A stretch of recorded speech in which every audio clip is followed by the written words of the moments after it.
Hello and welcome to Nerd Subculture. I'm your host, Jared. And I'm Edwina. And today, continuing on once more with Feeling series on Buffy the Vampire Slayer, today we are doing Season 2, Episode 15, Phases. This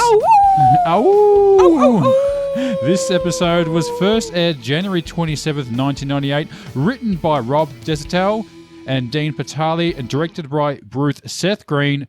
No relation to the Seth Green. Nope. No relation. It's just coincidence. Eddie. Yes, this is a full spoiler podcast. I'm a huge fan of the show, but Jared has never watched the whole series, and I'm trying to convince him it's worth his time. $50. 43%. Almost there, maybe. Almost there? So Absolutely, yeah. So, had you seen this episode? No, I haven't seen this episode. This was new. A newie. Yep. Yeah, but you knew Oz was a werewolf. Yeah, I knew he was a werewolf. Yeah, I do know that. Yeah. Okay. So, Eddie, what was it like for you rewatching this episode? This is a good episode. It's a difficult one because it does come after the wonderful, the really great double feature of surprise and innocence. So it has big shoes to fill. It's difficult. But overall, it's a pretty consistent episode. Yeah. Yeah. And it has lots of themes throughout it. It does. A few. Well, and this is it is a monster of the week with a little bit of big bad sprinkled through. Mm-hmm. And we are introduced to werewolves within the Buffyverse. Yeah. Another Universal classic. Universal monster another ticked Universal off the list. Classic monster. So who have we done? We've done Frankenstein. Yep. We've done Dracula. We haven't quite. We've got vampires. Vampires, I guess. We've done the Mummy. Didn't we do the? Yeah, we've got the Mummy. Yep. And now werewolves. So yeah, that's a trifecta, I guess. What's left? I guess just Dracula, really. Dracula and isn't that the monster of the Jekyll and Hyde? Is he a universal monster though? I don't know if he's meant to be traditional. They've kind of locked him in there with the Mystified Dark Universe, but I don't know if I'm pretty sure he is. Is he? There is a Jekyll and Hyde episode as well. Yeah. Creature of the Black Lagoon, I think that's also. But possibly, yeah. Sorry, all of those. There's episodes. So, Jared, do you want to do the synopsis? Yeah. Or, sorry, the summary. The summary synopsis. It's more a summary than a synopsis. Yeah, I guess. It's pretty detailed, though. I try to be detailed. That's a summary, not a synopsis. A summary of a synopsis. Okay. We'll go with that. Willow is frustrated that Oz shows no sign of wanting to get serious with her. Cordelia and Xander are making out in Sunnydale's Lover's Lane under a full moon when they are attacked by a werewolf that rips a hole through the car's roof. Giles points out that there have been a number of attacks, though so far only animals have been killed. During high school gym class, we learned that at least 2 students have been recently bitten. Oz, by a young cousin who doesn't like to be tickled, and a school macho, Larry, by a dog. After some research, Giles finds out that a werewolf is a wolf for 3 nights. The coming night, the full moon, would be the second. Since a werewolf is human the rest of the month, it would be wrong to kill him. This, however, is not what the werewolf hunter Kane thinks, whom Buffy and Giles meet while looking for the animal in the woods near Lover's Lane. Kane is out for his 12th pelt. Though the two groups do not get along, mainly because Kane is a rampant chauvinist, Giles and Buffy do learn that the werewolf will be attracted to places where teenagers hang out. It is the sexual heat that draws it. Buffy and Giles rush to the Rons, where Cordelia and Willow are busy complaining about each other and the men when the werewolf crashes the party. Buffy tries to catch it with a chain but fails, and the werewolf escapes. Kane shows up and points out that it will be Buffy's fault if the werewolf kills anybody. Teresa, one of the students Larry was tormenting, is walking home late when Angela steps out in front of her. He tells her that he's a friend of Buffy's and allows him to walk her home. Teresa's body turns up the next morning. Oz wakes up in the forest, naked and confused after changing back from his werewolf state. Recalling the bite he got, he calls his Aunt Maureen and casually asks if his cousin is a werewolf. The answer is yes. Oz returns to the library with the rest of the gang, casually trying to figure out what happened. Xander decides that Larry is the most obvious suspect because of his dog bite, aggression, and excessive back hair. When he confronts Larry alone in the gym locker room, it turns out that he really is hiding something, his sexuality. Buffy realizes that the reports of Teresa's body didn't mention any mauling. She and Xander get to the funeral home in time to watch her rise as a vampire. Teresa passes along greetings from Angelus before Xander stakes her. Willow visits Oz just before sundown. Oz is about to chain himself up but lets Willow in the house. Her rant about the mixed signals he is sending is interrupted by him changing into a werewolf. She flees the house screaming, the werewolf in pursuit. Kane hears a wolf's cries and joins the hunt. The werewolf was distracted by a scent which Kane set up as a trap, and Willow escapes and then finds Giles and Buffy, who are about to start the hunt for Oz with a tranquilizer gun. All parties meet up in a clearing in a forest, and in a scuffle, it is Willow who shoots Oz, saving everybody. Buffy bends Kane's gun with her bare hands using a Slayer strength, rendering it useless, and tells him to leave Sunnydale. Kane balks, but wisely decides not to retort and simply departs Sunnydale for good. At school the next morning, Larry thanks Xander and Willow seeks out Oz to talk. She points out that she is not fun to be around 3 days out of the month either, and she accepts Oz werewolf or human. Oz and Willow share their first kiss, leaving Oz saying to himself, "A werewolf in love." The end. All right, Eddie, over to you. All right. So, yeah, this is definitely the werewolf. You know, werewolves are always used as a metaphor for going through puberty. Yeah, I guess. Yeah, that's and also, you know, it also has to do with the moon cycle and the women, you know, a woman's cycle. All right, yeah. Lasts. And, you know, Willow also mentions it. What did you think of Kane? Yeah. You're just an all-round dick to everyone. Yeah. Like, he's even killing the werewolves, fully knowing that they are actually human, but seems to take pleasure in it. Yeah. And there is a real black market for werewolves in the Buffy universe. Yeah. It is also explored in Angel, where it's a delicacy. Mm-hmm. And they like to eat the werewolf alive. Alive? Yes, Wow. yes. Nice. But the vampires eat them alive, or just no, people? No, just people. People in general. Just rich people. Oh, Just okay. rich, evil people. Right. Yeah. Yeah. Because if you kill them, they become human. Is that sort of? Yeah. Yeah. So you got to eat them. You got to eat them alive. Yeah. Right. Pretty much. You gotta shave them first or something. While they're alive? No. Actually, I can't remember how they did it. Yeah. Kane's also that sort of big game hunter too, isn't he? He's playing that menacing game hunter trope that you see a lot, you know, which is probably overdone a few too many times. I think, people like that, you know, are just pure assholes and evil, you know. What did you think of like the little twisting the trope for Larry? So you had the opportunity, like there is that really great scene where in the gym with when they've both been bitten, but one's been bitten by, Larry's been bitten by a dog. Dog, yeah. So it seems a bit more obvious that it's him, but then you have Oz off to the side. Saying, I got bitten by my cousin. I got bitten by my cousin who doesn't like to be tickled. And then with Xander confronting him in the locker room and him coming out as gay. Yeah, I mean, it was kind of, I don't know, it was kind of seesawing between really cool and really cringy at the same time. You had a character come out as gay, which might have been before Alan, I think. No? No? Okay. All right. Yeah. And he wasn't the main character anyway, yeah. So I guess, but the whole miscommunication thing happening at the same time where he's talking about something else. Yeah. And he comes out and says it and then, puts him on the spot. Then it's really funny because that ended up becoming a bit of a trope, is that the bully who picks on everyone is actually gay ended up becoming a trope. Yeah. And I think it starts here. Yeah, I didn't, what's that, that high school show? Was it Glee did something similar to that? The guy was a bully and then he just kisses a guy out of nowhere? Yeah. Yeah. Yep. So that's, started from Buffy, did it? Yes. I'd say so. Mm-hmm. Yeah.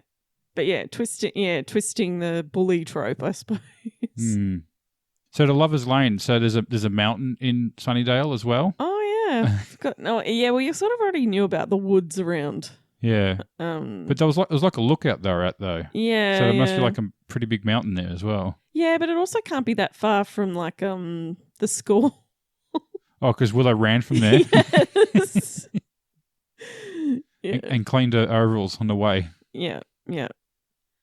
Oh yeah, and the guy who plays the werewolf hunter, he actually becomes sort of a reoccurring sort of bad guy.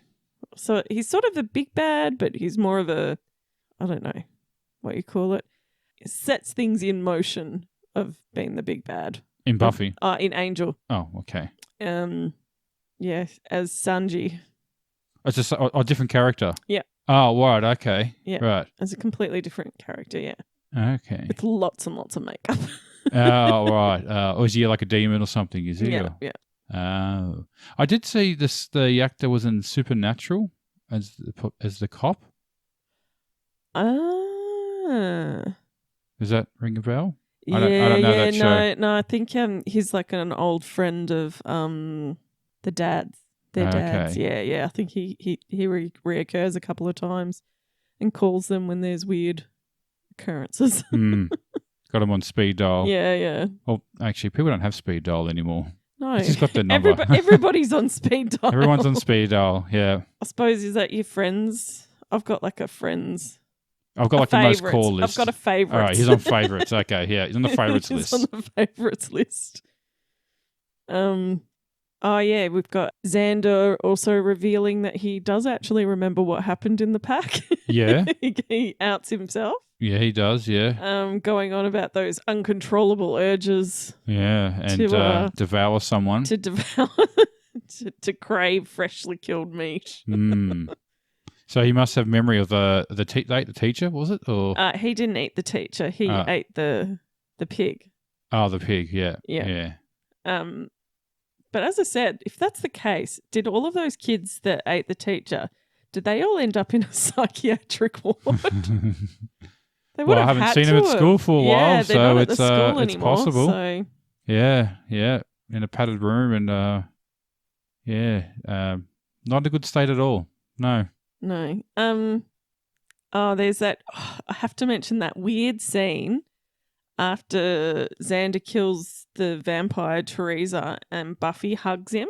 And as she's pulling away from him, little pause they have for a moment. There's like this little pause, and it looks like they're about to kiss. And then it moves away, and Xander goes, "Oh, my life's not complicated." And that's the only time you'll ever see any kind of romantic inkling between Buffy and Xander. Poor him. He was hanging out for that. It's like, oh, I might have a shot here. Yeah, but he was also acting very, very jealous of Oz. Yeah. Which is sort of like, maybe he does also have feelings for Willow. Everyone seems to be jealous of everyone. Even Willow was jealous of Xander initially with the reveal of him and Cordelia being together. Yeah, but it was also, she'd been quite obvious about her feelings towards Xander. And she's just sort of been waiting for Xander to notice her. And then the moment she's with another guy, that's when he's... Only want what you can't have, eh? Yeah, exactly. Which also comes into play a bit later on. Okay. Leading into something. The anticipation is immense. And yeah, that's... I don't really have heaps of talking points for this. It's pretty straightforward, isn't it? Episode is very straightforward. Oh, I just wanted to bring up that apparently this episode has been used in some essay about women, how the chauvinistic and all that sort of stuff. Especially with the Hunter guy and Larry, and it really does grope Buffy. I was rewatching it before. Yeah. He really groped. I'm like, oh, okay. Yeah, he does deserve to be thrown on the ground. Yeah. I don't know about all the, reading into all that as an example of chauvinistic stuff. I mean, these guys are just kind of dicks, they were chauvinistic, but I don't know if they could really use this as a clear example of the underpinning of women and all this. Violence against women. Yeah, I mean, the guy wanted to kill Oz for his palate, So, you know, guy's just a dick. And you mentioned the judo throwing. The self defense classes. Now, of course, I never did self defense because I'm a guy. Don't want to give away all the secrets. No, I think, and I felt like they were doing that at school. They didn't want us to know what was going on because if we know all the secrets, then we can repel them or something. But so I did do self defense classes in school. Did you have to throw someone? No. I just felt that a little odd. They were actually setting up to throw someone. Now, I know she's obviously the Slayer, Buffy, but, Sarah Michelle Gellar is like half the size of the guy that she's with. Now, maybe a trained martial artist could throw someone that big, all that, centering their body and finding a pivot point and all that. But I would say the average girl would struggle to throw someone over him and would almost feel like that would be detrimental in teaching to the throw. Like there would be better measures or better countermeasures. Like which I remember we were playing around one day and you showed me once. Oh, what you do? You stab their foot and knee them in the elbow them in the gut, which you proceeded to do in full force. I'm like, hey, I was just hanging around here, which was pretty effective, to be honest. But I think the reason why I'd done that was because you were like, oh, self-defense is completely useless. I was just curious to know what it was. Like what, just out of curiosity, so I know I don't do it. Yeah, so I remember doing self-defense classes, but it was nothing like that. It was all pretty much stopping someone from actually getting a hold of you and ways of getting, like if someone does grab you, ways of getting out of it. Not to, grab their arm and try and flip them over. No. Yeah. Absolutely not. Yeah, that seems like the worst thing to try and do. Yeah. What rabbit hole did you go down this week? Well, an interesting rabbit hole, silver bullets. Oh, yes. So I just couldn't help but think about silver bullets. Have Mythbusters done silver bullets? Yeah, Mythbusters did silver bullets. Well, it wasn't in the werewolf sort of alley. They were doing it in regards to the Lone Ranger who used to use silver bullets. And I was thinking, is there any benefit? Is it, are they more accurate, deadly? And apparently the answer is no, no, and no. And they're actually more expensive to make because they are silver, less deadly because apparently they expand and they don't get as much force as a traditional lead bullet. Yeah, because lead is heavier. Yeah, or denser or something. Something to do with the way it expands and stuff. So, I mean, you can use it. Oh, you can make silver bullets. And pretty much you can make bullets out of anything. Make gold bullets if you want, Again, it's always with the silver bullets. Silver bullets, yeah. Silver bullets does sound cool, but not practical in any way and not beneficial in any way. So you're better off to sticking to your traditional bullets if you're inclined to make your own. But it doesn't look as cool to make regular bullets. No, it looks cooler to make silver bullets. It does. It is cooler, yeah. especially if you're hanging them off you, what do you call it? A bandana? No? The bullets across your body. Oh, what do you call it? I don't know what you call it. No, bandana? No? I don't know what it's called. And actually, while looking this up, I did veer off another little rabbit hole to the movie Silver Bullet. Yes, yes. I never heard of this film. You heard of this film, Silver Bullet? Never It's a 1985 film starring Corey Haim and Gary Busey and a few other actors. Stephen King, based on a Stephen King book about a werewolf. A couple of YouTubers have recently done some videos on it, so I don't know whether it's got a bit of a revisal in the past few years or something. It's not. I don't think it's a so bad, it's so good type of film. I think it was kind of scary for the day, but you look back at it now and it's kind of silly. I think they did a lot of point of view shots of the werewolf initially in the film, and then later on you do see the werewolf, and then that's when it kind of looks ridiculous. So it's kind of like the Jaws thing, I mean, Jaws is scary at the start when you can't see the shark, and it gets even scarier when you see the shark a bit more. But this has the opposite effect from what I'm sort of seeing from some reviewers that, it kind of loses it. Silver Bullet. I don't know, maybe check it out. Maybe not. Okay. All right, let's get into question time because I've got work to do. All right, let's go. Question time. I hope that answers a little bit your question. Which character was your favorite in this episode? I liked Oz in this episode. Yeah, this is an Oz-centric episode. It's his episode. I thought it was pretty good in it. Yeah. Yeah. I liked Oz. I'm going with Oz as well. Which character do you love to hate? Oh, I think we can say this in 3, 2, 1. Kane, yeah. Kane. Kane, yeah. Love to hate him. First they tell me I can't hunt an elephant for its ivory. And I do the... No, do the other one when he first sees him. When he, you like them fresh. You like them fresh. Oh, man. Or is it you get them while they're fresh? Get them while they're fresh, yeah. Okay. What was the most memorable fight scene? I think I liked the Buffy and Teresa fight in the funeral home. Sort of just come out of nowhere. Yeah. And Xander had to save the day in the end. And Xander gets his first dusting. Yes. First intentional dusting. Yeah, first intentional dusting because he did kill Jesse, but it was more an accident. Yeah, I think someone just bumped him. Someone pushed him yeah. and he kind of fell on the stake. I think they had to do that because they couldn't have Xander killing his best friend, even if he was a vampire. Yeah. Yeah, I actually have the same one down. Oh, really? Yes. Oh, so we've been 3 for 3 on this one so far. I know. This is weird. Yeah. Yeah, no, I love, I think it's because of that little scene with Buffy and Xander, which I actually kind of wish they had have taken a little bit further in later seasons. Right, okay, yeah. Not now. Yeah, not now. Not now, but yeah later seasons. And LOL moment.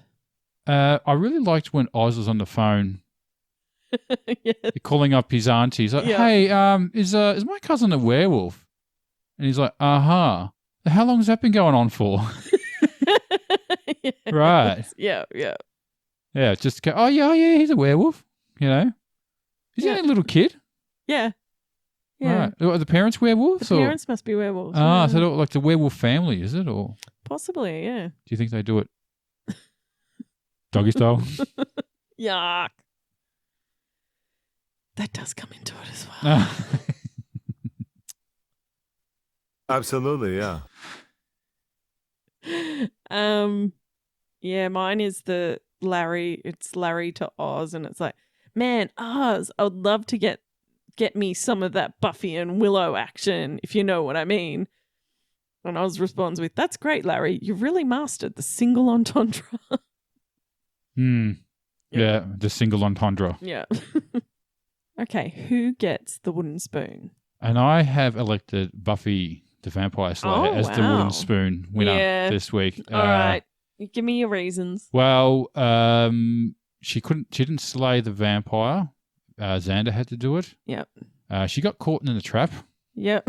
She set the trap off. Yep. She was in the way when they're trying to kill the werewolf. Well, they weren't. They were trying to tranquilize it. So Willow had to do it in the end. And flip that guy over. I mean, could have really hurt him. Yeah, could have seriously hurt him, and she's almost blew her cover. You know, that was the whole point was to act like a meek girly girl. Like a meek girly girl. Yeah. Yeah. Didn't so he? Drop the ball this one, I think. Yeah. Yeah. I was going to go with Xander.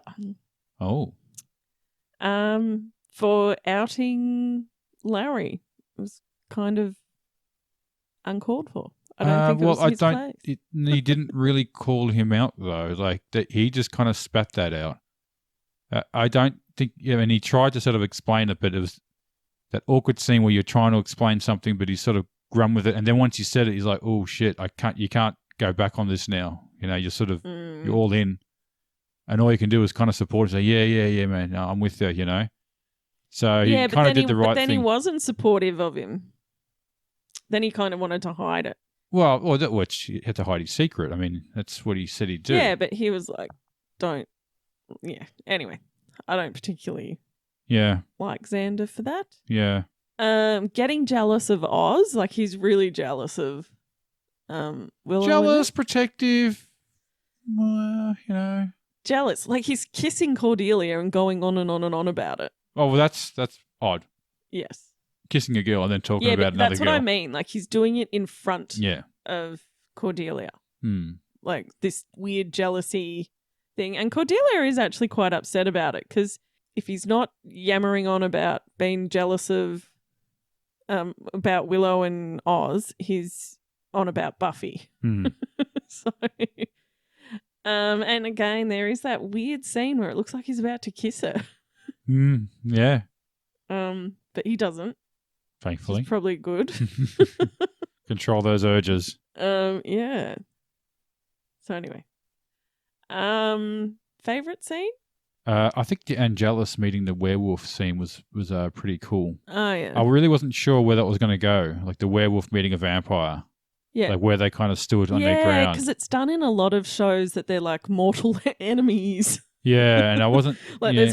there's a whole movie like that no, was it Evolution? Underworld. Underground. Underworld. Yeah. There's a whole series based on vampires and werewolves being these mortal enemies. I think True Blood also did it. Yeah. So I was really curious to know what And where like they would sort of go with werewolves this. were always seen as sort of the underclass, like Dogs.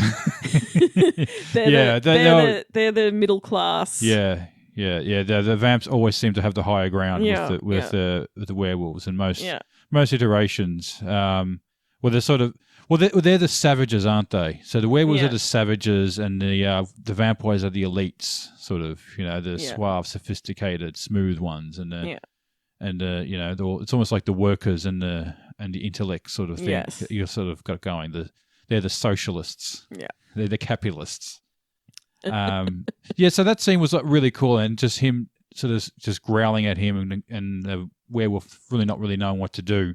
Yeah. Probably never met a vampire before, so it was kind of like, friend or foe, prey or predator, Yeah. That was a pretty cool scene. So, and he just sort of walks back in the shadows as he growls. He's like, Angel does. He just growls at him and just leans back into the shadows. Yeah. I thought that was pretty cool. Yeah. Yeah.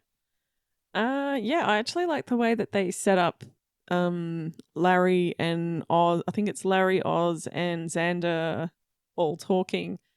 And Larry's got a dog bite. And then you just have like Oz in sort of pipes up going, he got bitten too, but and puts up his finger. Yeah. I mean, you don't even see it. By his little cousin who does not like to be tickled. As it's almost like a little joke.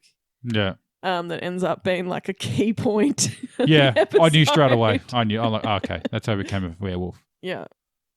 I was actually surprised to find out that he becomes a werewolf, not he was always a werewolf, actually. Oh, I thought he would have been a werewolf from the start, and then they find out. Oh, okay. That surprised me, I'd say. I thought he, yeah. Yeah, I think you also said that you were surprised that they didn't drag who the werewolf. Yeah, they just showed us pretty early. I thought they would drag that out a little bit to like the final confrontation or something, Yeah, till, Well, like till the last scene where they tranquilize him and he turns into human. And it's Oz, Yeah. Okay. So. What was your least favorite scene? So I was going to say the coming out scene. I was almost going to be my favorite scene because it was I kind of thought, it was kind of cool, a character coming out as gay and Xander sort of, spoiling it, not trying to spoil it from him.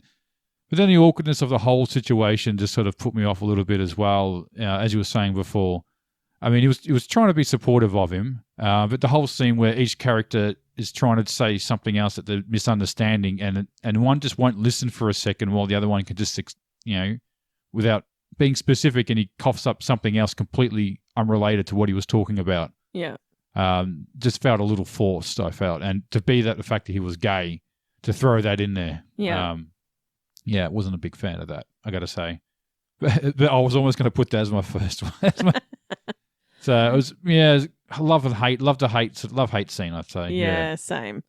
But I'll go with I actually really don't like the end scene of this with, like it's the very last scene and Oz A werewolf goes, in love? Yeah, I'm a werewolf in love. It's just, it probably could have been done better with like a sly smile. Yeah, it was. It's funny when I watched it again. I thought that it was a little stoic, that scene. Yeah. Is he playing on the Werewolf in London play or something like that? A Werewolf in London? I don't know. I don't think so. No. Yeah. Where he's Yeah. like, I'm a werewolf in love. Mm. Like, yeah, it just doesn't sit well. Yeah. It's cringy. Is that the word? I don't know what the word is. Lame, Yeah. cringy. Lame, cringy. Yeah. Favorite quote. Well, my quote is Kane.